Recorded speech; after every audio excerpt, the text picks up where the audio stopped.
صلی اللہ علیہ وآلہ وسلم کا فرمان عظیم ہے کہ جس نے مجھ پر روزانہ 50 مرتبہ درود پاک پڑھا کل بروز قیامت میں اس سے مصافحہ کروں گا. سبحان اللہ. اب جس سے امام الانبیاء صلی اللہ علیہ وآلہ وسلم مصافحہ کر لیں گے تو بتائیں کس حال میں ہوگا؟ بتائیں. ارے وہ کپڑا جس سے نبی پاک صلی اللہ علیہ وسلم نے مبارک ہاتھ صاف فرمائے اس کو آگ نہیں جلا سکی. تو نبی پاک صلی اللہ علیہ وسلم کا امتی ہو, غلام ہو, نبی پاک صلی اللہ علیہ وسلم سے محبت کرنے والا ہو, آپ کی ناموس پر جان قربان کرنے والا ہو, جب وہ ذوق اور شوق کے ساتھ حضور نبی رحمت صلی اللہ علیہ وسلم کی بارگاہ میں روزانہ 50 مرتبہ درود پاک پڑھے گا اور نبی پاک صلی اللہ علیہ وآلہ وسلم اس سے مصافحہ کر لیں گے تو وہ کس شان کا مالک ہوگا؟ اللہ اکبر. تو آواز بلند محبت الفت کے ساتھ نبی پاک صلی اللہ علیہ وسلم کی بارگاہ ناز میں ہدیہ درود و سلام پیش کیجئے. الصلاۃ والسلام علیک یا رسول اللہ.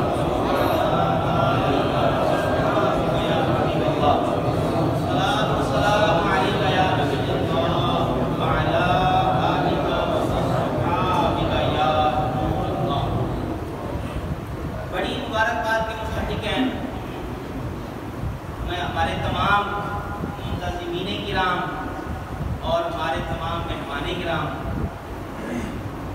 بالخصوص شیخ معز الدین فاؤنڈیشن کے تحت چونکہ اس محفل کا اہتمام کیا گیا ہے اور خاص سلسلہ کے شیخ کی یوم کے طور پر اس کے طور پر محفل کا انعقاد کیا گیا, جس میں مجھے اور آپ کو حاضری کا شرف مل رہا ہے. مالک لم یزل ہم سب کی اس حاضری کو اپنی بارگاہ ناز میں قبول و منظور فرمائے. نیک بندوں کا ذکر جو ہے نا جی, اس کی بڑی برکتیں ہوتی ہیں. امام بہقی رحمۃ اللہ تعالی علیہ, آپ نے عبداللہ بن مبارک رحمۃ اللہ تعالی کا قول نقل فرمایا اپنی مصنف میں. فرماتے ہیں عند ذکر الصالحین تنزل الرحمہ.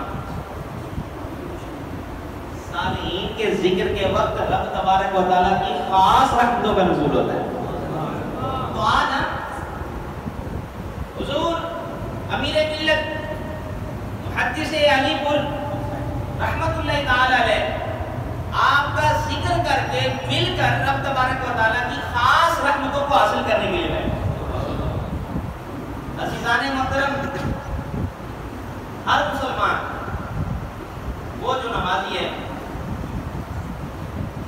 ایک دن میں 48 مرتبہ دعا کرتا ہے رب تبارک و تعالیٰ کی بارگاہ میں. اور وہ میرا بھائی کہ جو سنن غیر موقدہ اور نوافل جو ہے وہ اپنی مصروفیت کی بنا پر یا جیسے بھی چھوڑ دیتا ہے تو وہ 32 مرتبہ 32 مرتبہ ایک دعا رب تبارک و تعالیٰ کی بارگاہ میں اسی کی ادا کرتا جو ہے وہ پڑھتا ہے. کیا دعا ہے؟ اهدنا الصراط المستقیم.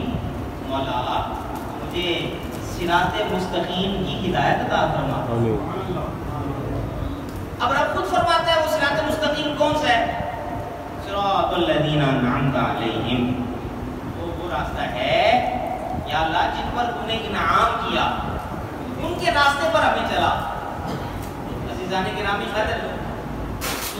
النساء آیت نمبر 69 اللہ پاک ارشاد فرماتا ہے وَمَن يُطِعِ اللَّهَ وَالرَّسُولَ فَأُولَٰئِكَ مَعَ الَّذِينَ أَنْعَمَ اللَّهُ عَلَيْهِم مِّنَ النَّبِيِّينَ وَالصِّدِّيقِينَ وَالشُّهَدَاءِ وَالصَّالِحِينَ وَحَسُنَ أُولَٰئِكَ رَفِيقًا۔ انعام یافتہ وہ ہستیاں ہیں، وہ انبیاء کرام ہیں، وہ صدیقین ہیں، وہ شہداء کرام ہیں اور صالحین ہیں۔ وہ صالحین جن کا رب نے ذکر فرمایا اور اپنے اور اپنے حبیب علیہ السلام کے اطاعت گزاروں کو رب تبارک و تعالیٰ جن کا ساتھ عطا فرمائے گا، یہ ان کے لیے بڑی باعث فخر بات ہوگی۔ جن کا ساتھ عطا فرما رہے میں ان کو ساتھ دوں گا، جو میری اور میرے حبیب علیہ السلام کی اطاعت کریں گے۔ تو وہ کون ہستیاں ہوں گی؟ انبیاء، صدیقین، شہداء، صالحین۔ ارے آج ہم حضور امیر ملت پیر جماعت علی شاہ صاحب رحمۃ اللہ تعالی کا ذکر کر کے آپ کی محبت کا دم بھر کے ہم جو ہے وہ اللہ تبارک و تعالیٰ کے نیک بندے، وہ جن کا ساتھ قیامت میں ملے گا، آج ذکر کر کے ہم وہی ساتھ لینے کی جو ہے وہ سعادت حاصل کر رہے ہیں۔ اللہ اکبر۔ آج کی گفتگو کا جو عنوان ہے وہ ہے درس سیرت امیر ملت رحمۃ اللہ تعالی۔ سبحان اللہ۔ آپ کے ساتھ عقیدت ہے تو ہم بیٹھے ہیں نا جی، اور بڑی باعث سعادت ہے۔ عقیدت ہو، الفت ہو، محبت ہو، اطاعت نہ ہو، اتباع نہ ہو، بتائیں کیسی محبت ہے؟ مجھے باپ سے بڑا پیار ہے، ہر چیز نچھاور کرنا چاہتا ہوں، لیکن باپ کی بات نہیں مانتا، بتائیں فرما بردار کے لائے گا؟ اپنی اس محبت میں سچا ہوگا؟ میرے بھائیوں، آج ہم حضور امیر ملت حافظ پیر سید جماعت علی شاہ صاحب رحمۃ اللہ تعالی کا ذکر خیر کریں گے، اور آپ کی سیرت سے چند پہلو جو ہے وہ اصلاحی حوالے سے میں آپ کو گزار کروں گا، اور سیرت سن کر ہم بھی جو ہے وہ اڑیں گے اور نیت کریں گے، دم بھریں گے اس بات کا کہ انشاءاللہ محبت کے ساتھ ساتھ ہم انشاءاللہ آپ کی اتباع بھی کریں گے، آپ کے حقیقی محب کہلائیں گے۔ اللہ اکبر۔ آپ رحمۃ اللہ تعالی علیہ کی پیدائش اس تاریخ کو ہوئی، اس دن کو ہوئی، اس بارے میں جو کتابوں میں لکھا ہے وہ یہ ہے کہ کوئی کنفرم بات ملی نہیں ہے۔ ہاں اتنی بات ضرور ملتی ہے کہ آپ رحمۃ اللہ تعالی علیہ 1951 عیسوی میں اپنے وصال کے چند روز پہلے ایک ڈاکٹر صاحب نے آپ سے عمر پوچھی تھی کہ آپ کی عمر مبارک کتنی ہے، تو آپ نے فرمایا تھا کہ 110 یا 120 سال، 110 یا 120 سال۔ اس بنا پر جو سیرت نگار ہیں انہوں نے آپ رحمۃ اللہ تعالی کی جو جائے ولادت، آپ کی جو تاریخ پیدائش ہے وہ 1830 یا 1840 کے درمیان والا جو ہے نا وہ سال بتایا ہے۔ اسی دورانی میں آپ کی جو ہے وہ پیدائش ہوئی تھی۔ آپ رحمۃ اللہ تعالی علیہ، آپ کی جب نام کی باری ہے نا تو بڑے بڑے لوگوں نے مشورے دیے تھے کہ یہ نام رکھا جائے، یہ نام رکھا جائے، یہ نام رکھا جائے۔ آپ کے والد محترم نے آپ کا نام جماعت علی رکھا تھا۔ کیا رکھا تھا؟ جماعت علی۔ کچھ اس کی تفسیریں، اس کی وضاحتیں تھوڑی دیر پہلے آپ نے سنی۔ اللہ اکبر۔ جماعت علی نام رکھ کر گویا کہ رب تبارک و تعالیٰ کی طرف سے اشارہ تھا، بندہ اگرچہ ایک ہے لیکن بہت بڑی جماعت اتنا کام کرے گا، لاکھوں اور لاکھوں تعداد والی جماعت کا جو ہے یہ پیشوا ہوگا۔ اللہ اکبر۔ حضور امیر ملت پیر جماعت علی شاہ صاحب رحمۃ اللہ تعالی علیہ، آپ نے بہت چھوٹی عمر میں کچھ کر لیا، بہت بڑے پکے حافظ تھے، بڑے پکے۔ آپ نے تاعمر قرآن سننے یا سنانے کا جو فریضہ ہے نا یہ آپ انجام دیتے رہے، تاعمر، یہ نہیں کہ پڑھ لیا اور نام کے حافظ بن گئے، نہ۔ اور حافظ قرآن کیسے تھے؟ اللہ اکبر۔ ایک مرتبہ آپ کے والد محترم سید کریم شاہ صاحب رحمۃ اللہ تعالی انہوں نے فرمایا تھا بیٹا شبینے میں قرآن سناؤ،